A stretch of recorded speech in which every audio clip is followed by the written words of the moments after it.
So Sidney, thank you very much and for showing up at the Personal Branding Day. Uh, I wanna first I wanna ask you to introduce yourself to our viewers and tell them what is the thing that you do for a living. Well, thank you so much, Peter, for having me for Personal Branding Day. I'm really excited to be a part of this phenomenal new event, which hopefully will be a yearly event. My name is Sidney Evans, and I'm a personal branding and corporate branding specialist expert. I am based in Miami, in New York City, and I help companies and people simplify their messaging. All right, that is really awesome, and that is straight to the point. So tell me, we talk about personal branding and we talk about leaders.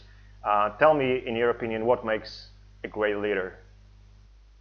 Well, it's a very loaded question, Peter.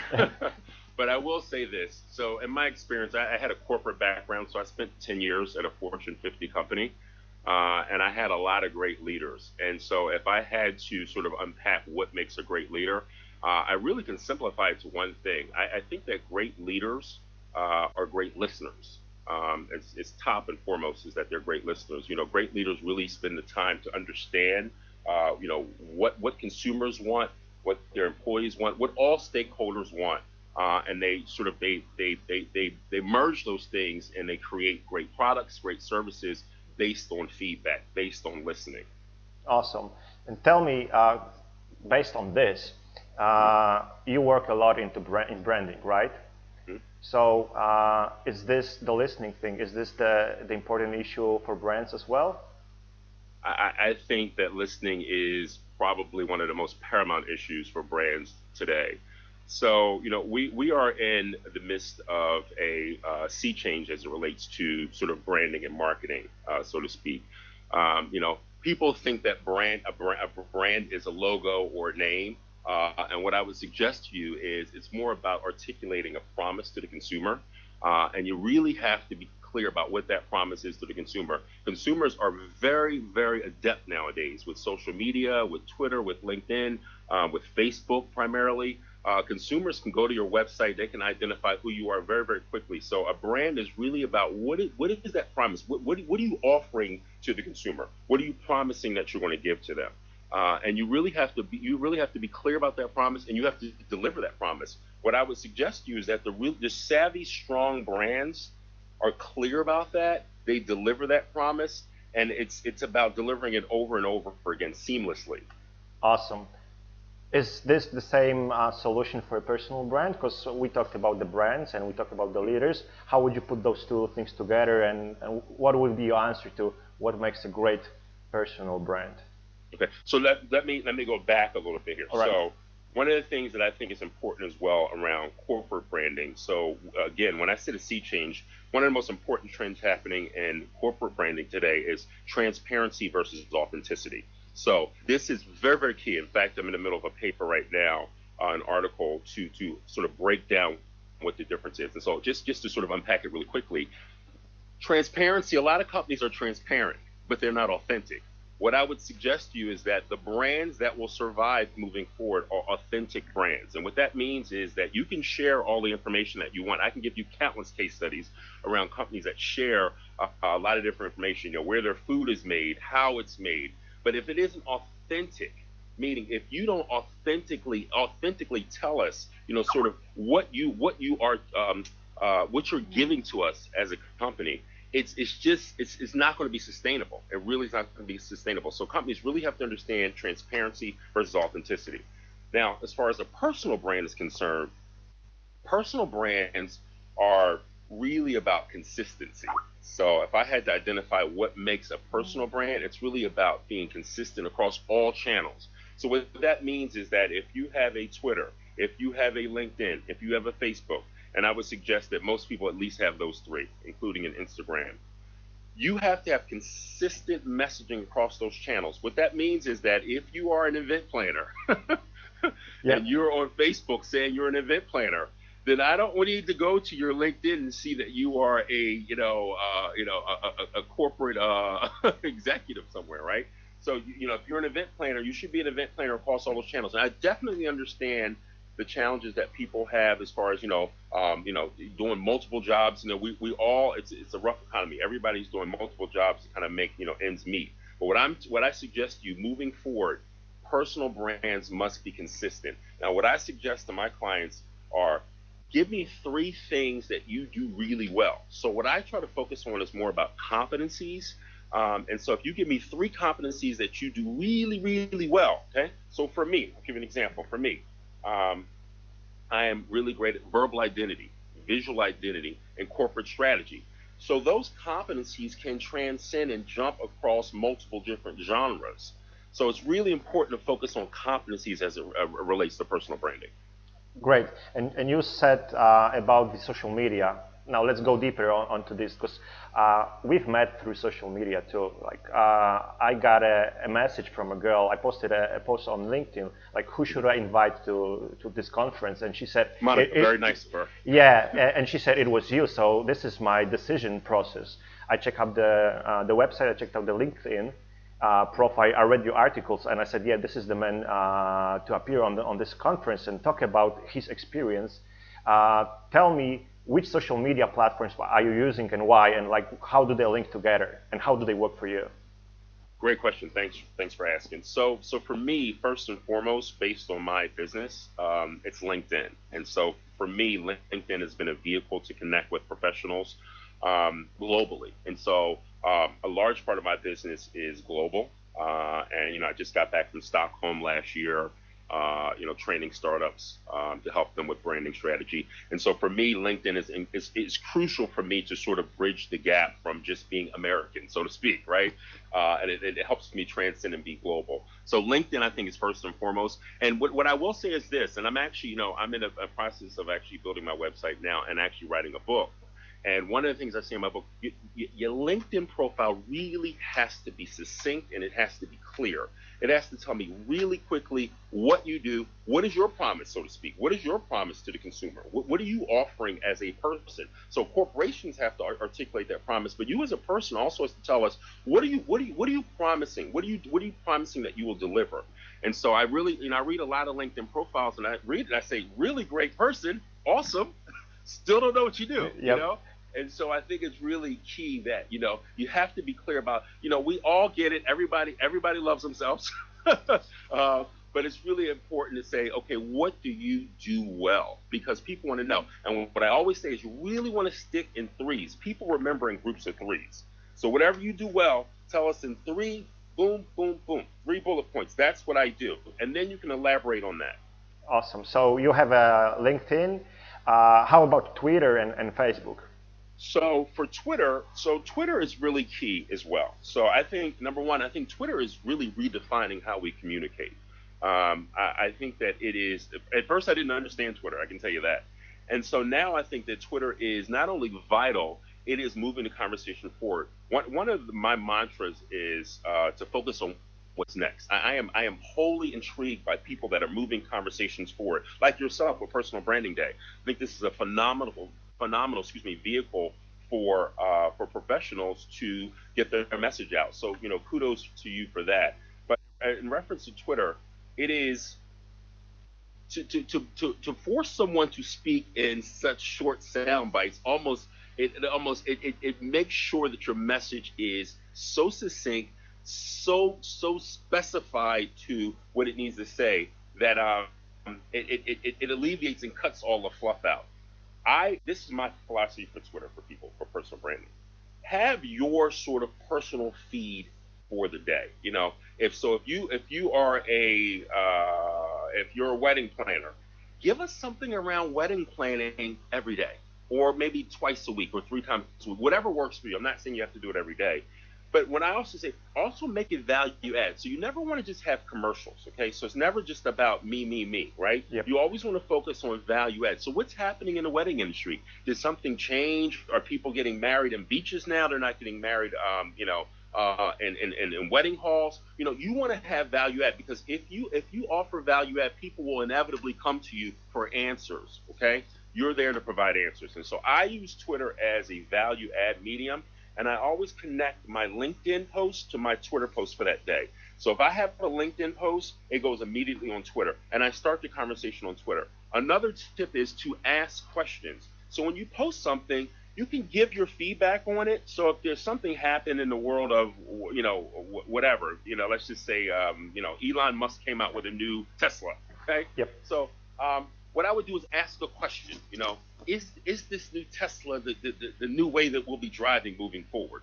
Because when you ask that question, it spurs a conversation. Really, this whole medium is about spurring conversation. Okay, we all have opinions, and I think that's fantastic. And oftentimes, when I'm adamant about something, I will give my opinion. I usually reserve that for articles. But what I would really suggest to people is ask questions, because it really does create more of a conversation. Great. So just briefly, let's talk about Facebook, and we'll go back to Twitter, because I have a question about Twitter for you again. How about Facebook? Okay, so for me, I have a business Facebook page and I have a personal Facebook page. They both are connected strictly to branding. I think that we're in a time where you'll see a lot of people sort of trail off of Facebook from a personal perspective. I think that they're going to move to Instagram and other sort of mediums that aren't, some that aren't even out yet. I know Snapchat is one. I don't use Snapchat.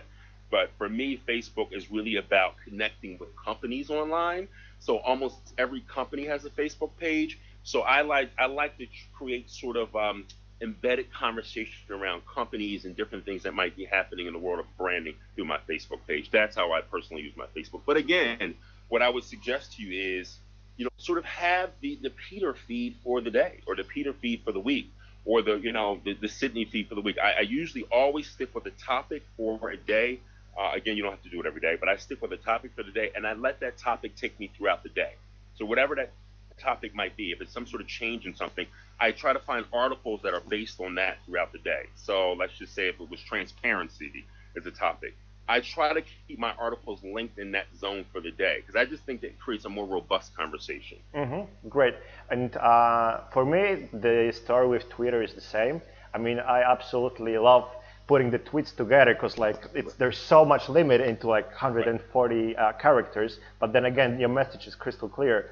But I've seen Periscope and Meerkat coming up on a market. Do you use them already? I don't use them, but I'm actually in the process of, I'll be using them in the next few weeks, because I have a really good friend that uses them very effectively. Yeah, and about leaders and innovators, they're already there. And Right. and my perspective on Periscope and Meerkat is that these applications linked with Twitter might switch the video from vertical into horizontal, because this might be one of the last times that we talk in a vertical video. On the horizontal one, that will probably go to vertical video with Periscope and Meerkat and applications like that, when everyone will have a chance to broadcast themselves and their message to the wide audience. So there is definitely more to come from Twitter and the applications going around them. So we know about the. I think that's a definitive statement, by the way. I think that's a for sure. Yeah, and we'll see this change. I mean, we don't see it coming. All the videos and all the video content is horizontal now, but we're gonna meet in a year time, and we'll see how much vertical it gets. Absolutely, I totally agree with that. So this was about the future. Now tell me, this year, what has been the biggest change in marketing and communication, the most significant one? I would definitely say it would have to be this race for companies to show how authentic they are. You look at McDonald's with the Ask Us Anything campaign. If you look at Chipotle with their campaign to sort of show where their meats are all their meats are coming from. It is a race to become authentic. I would say that's one trend, and I would say the second trend is companies are really understanding how to tell stories better, because they understand that emotional branding sells. Mm-hmm. And if you don't understand that emotional branding sells, then you might not know branding that well. So, and I'm being slightly facetious, but you really have to understand emotional branding. And so there's a huge push towards emotional branding as far as selling products and services. And it is absolutely true from my perspective and experience with personal branding. It is easier to tell your story on a personal branding side, but I don't see any great personal brand being only rational. This is being only rational, right? When you build a personal brand, you have to go through the emotions and your story.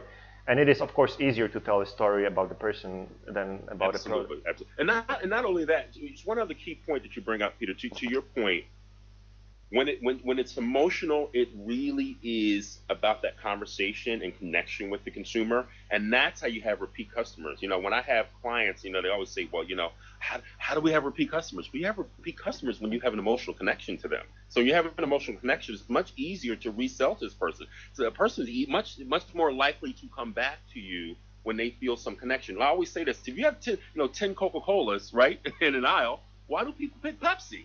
Yeah. They don't pick it for no reason, right? They pick it because they do some of the best emotional advertising on the planet. So, if you think about it, that's obviously a very, very simplistic example and one that transcends and should speak globally. But think about that when you think about, when you go into an aisle and you pick Pepsi or you pick Doritos, you pick them for a reason, right? It's not because it's necessarily the best soda. Yeah, and I've been working for Coke for quite a few years, and the great thing about Coke advertising is that they haven't changed the product since it was launched. So there's no product innovation, there's no new features. All they have to do is tell a different story, another one about happiness and being happy. Absolutely. And Absolutely. and that's their story. So they're actually pretty good at this. Absolutely. Uh, Absolutely. okay, I know that you are doing some work or have been doing some work in personality profiles. Tell me, why do you think they're important, and do you think that like every single person should know their personality profile? So, personality profiles as it relates to sort of what style you are. Yeah, the disc model. Right. So it's vitally important. So it's important from a lot of different vantage points. I'll say this. So as far as team building goes, it will be vitally important. And actually, a lot of Fortune 50 companies are already sort of on board with this.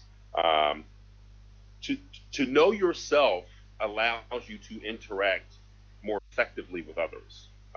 And so the DISC model is one that I think is phenomenal, which breaks down four different personality types: is dominance, intellect, steadiness, stability, and cautious and conscientious. So if I came in and I was a D personality type, so to speak, and it was too hot in here, I would go and turn up the temperature gauge there because I want results, right? Yep. D dominant people are all about results. If I came in and I was an I and I said it was too cold in here, I would say, hey, even though there's nobody in here, I'd say, hey, John, is it too cold? Hey, Peter, is it too cold? Right? I would want support, right? Because I'm people oriented as an intellect. So, and if I was an S, service and stability, right? I would come and I would say, it's so cold in here. I'm so glad I brought my sweater, right? Hmm. Because I'm service oriented. I don't want to affect anyone outside of my bubble. And if I came in and I was a C, which is cautious and conscientious, which is process oriented, basically I would say, it's really cold in here. I wonder if the engineer's on vacation. I wonder if the heater's broke today. So I mean, I taught disc for a lot of years, and I think that it's a phenomenal, phenomenal vehicle to understand who you are. And I will say this: there is no one best disposition, by the way. So a lot of people say, "Well, I'm a D. I'm results oriented, so I'm going to be a CEO." I beg to differ, actually, because studies show that most CEOs are actually not. They're not deep. They're not dominant. Believe it or not. As I mentioned earlier, most CEOs are great listeners, and they inspire people. They inspire people to change, and they model the way. Yeah, I mean, I use the disc model in personal branding as an introduction, like who you are, Hmm. and it shows really great potential, understanding ourselves. Absolutely. We should talk more about it. I taught it for years.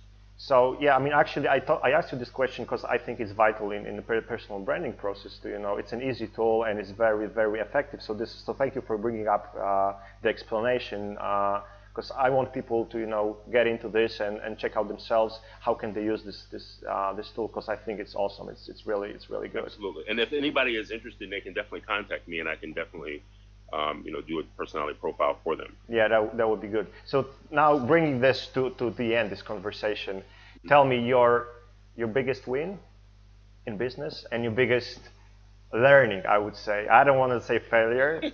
Like, what was your biggest learning? My biggest win is doing personal branding day. Yeah. uh, it really is one of my biggest wins, actually, believe it or not. My biggest win, I would say, is The book I'm finishing. The book I'm finishing is my biggest one. It should be out by early next year, probably before the end of this year. It should be out on personal branding. So it was a very arduous process, Peter, but it's almost done. And I would also say being a columnist for Branding Magazine because it's helped me sort of narrate and drive the conversation. And it's helped me sort of focus on what's next. Like I said initially, I'm wholly focused on people that want to move conversations forward. I am not interested in static conversations. I think that true learning and true insight comes from pushing and challenging the status quo. And that's what we have to do in order to move conversations forward. Now the learning.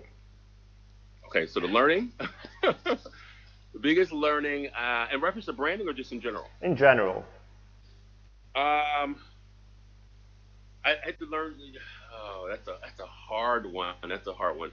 I would say my biggest learning is to listen. My biggest learning is to listen. I've learned to listen and listen to all stakeholders. And I think that I've learned to tell really really good stories. I think that through that listening, I've learned to tell really really good stories. I'm a pretty good storyteller, Peter. Awesome. Yeah, yeah. I can see that through the conversation. Last question. Okay. Your favorite word and why? Oh, my favorite word. Hungry, hungry, and I don't mean the kind of hungry when your stomach is rumbling, because I think that hungry or kaizen. I think that life is really about continuous improvement, and I think it's about continuously learning. At my tenure, I never stopped learning. I'm always pushing myself for what's next. I reinvented myself. So when it comes to personal branding, I wasn't in branding, 5 years ago. Quite frankly, I was in corporate, and so before I went to grad school, I decided to go to grad school and got my MBA. And then after my MBA, I decided to pursue my passion. And so, through that passion, I identified, through thinking about what that passion was, I identified that branding and helping people understand who they were is a passion of mine. And so I would say, again, Kaizen or staying hungry. So let's stay hungry. Absolutely. Let's stay hungry. Thank you very much for your time and all the insights and Absolutely. opinions. And I do hope to see you next year when the next personal branding day will be on. And in between, let's keep in touch. I'll see you in Warsaw. Okay. Yeah, you're welcome. You're welcome. All right. So we'll work this out. Thank you All very right. much. Thanks so much. Take care. Have a good one. Thank you. Bye bye.